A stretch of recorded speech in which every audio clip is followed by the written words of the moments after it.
The ego. After the little boys, my big dreams were all about powerful and terrifying male figures that I was trying to get away from. This was unfathomable. My life is good. It was good at that time. I had a job that I liked. My kids, my wife were doing well. They were happy. What did I have to be afraid of or escape from? So I would tell Martin these dreams, and he would talk about our egos that we build up to protect ourselves during our enculturation process of becoming acceptable members of whatever tribe we're born into. He said our egos are critical of us, even cruel. They tell us that if we don't do what they say, we will die penniless and alone in the gutter. I wondered, could Martin be talking to me? I thought I got the concept that he was talking about, but I didn't see it in my life. The dreams persisted nonetheless. In one dream, I was trying to protect a beautiful young woman from someone who intended to harm her. She was trapped in a quarry, and I was too far away to do more than watch. A black limousine cut off the only exit she had from the quarry, and out of this car emerged a man more muscular than the most advanced bodybuilder who ever lived. He wore a black suit and a tie, and his head was shaved. Somehow I knew that his name was Squat. Well, to my horror, Squat easily caught the young woman, and he grabbed her by a wrist and her ankle.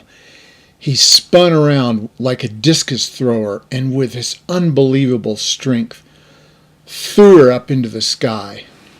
So I expected that she would fall to her death. But as I watched, she stretched out her arms and soared upward toward this dazzling white mountain peak. So I go and tell this dream to Martin, who smiles and shakes his head. "You have the best dreams," he says. Well, though I didn't understand it for a long time, I now know that this dream is the archetypal human story of how the soul escapes from the ego's control and reaches the highest level of consciousness within us. After this dream and a lot of others like it, I began to notice a voice at times telling me that I'd better be careful of something, or if I didn't look out, something bad would happen, or it would call me a dummy for something I did or forgot to do. I realized that this voice had been speaking to me for as long as I could remember. I had identified with this voice and thought I was speaking to myself. So, speaking to myself. Now, here's an interesting construction. What need have I to speak to myself? And moreover, why would I speak so rudely and with such venom and condemnation? This seemed unhealthy at best. Then I noticed an interesting behavior in the voice. Whenever I listened to the voice as sort of a separate observer, rather than identifying with it and accepting whatever it said as truth, the voice would go quiet for a while. I started to think that it was avoiding discovery.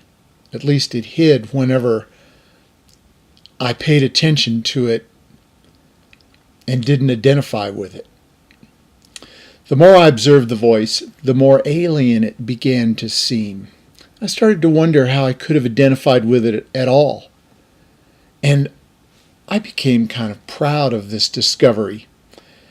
And I felt that I had advanced spiritually.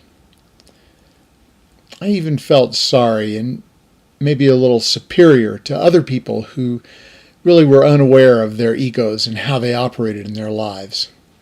I felt lucky to be free. Well, in a little bit, I began noticing that I was identifying with the voice again. And this time, Among other things, the voice would chastise me for not living up to my elevated spiritual status as an enlightened human who couldn't be fooled anymore by his ego.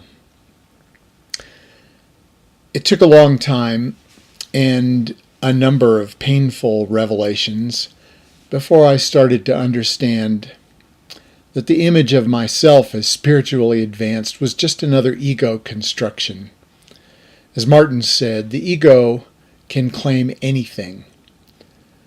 I was beginning to understand Eckhart Tolle's metaphor that unmasking the ego was like trying to stamp out crime in a community where the chief of police was also the criminal mastermind.